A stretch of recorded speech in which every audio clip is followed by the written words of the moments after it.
നമസ്കാരം, ഭാരത് ലൈവിലേക്ക് സ്വാഗതം.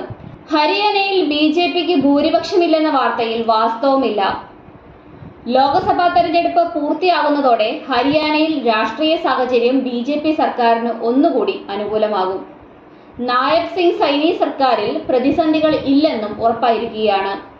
90 അംഗങ്ങളുള്ള നിയമസഭയിൽ 47 പേരുടെ പിന്തുണ ബി.ജെ.പിക്കൊപ്പമാണ്. മാർച്ച് മാസത്തിലാണ് ഈ സർക്കാർ അധികാരമേറ്റത്. മെയ് 25-നാണ് ഹരിയാനയിലെ 10 സീറ്റിലേക്കുമുള്ള വോട്ടെടുപ്പ്.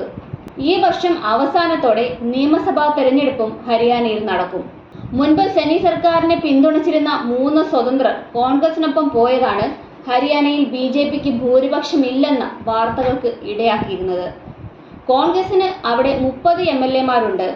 വിശ്വാസ വോട്ടെടുപ്പ് നടക്കണമെന്നാവശ്യപ്പെട്ട് മുൻ ഉപമുഖ്യമന്ത്രിയും ബി.ജെ.പിയുടെ മുൻ സഖ്യകക്ഷിയായ ദുഷ്യന്ത് ചൗട്ടാല ഗവർണർക്ക് കത്തു നൽകി. എന്നാൽ ചൗട്ടാലയുടെ പാർട്ടിയുടെ ഭൂരിപക്ഷം MLA-മാരും ഇതിനെ എതിർക്കുകയാണ്. കോൺഗ്രസിനൊപ്പം പോകാൻ ഇവരൊന്നും തയ്യാറല്ല.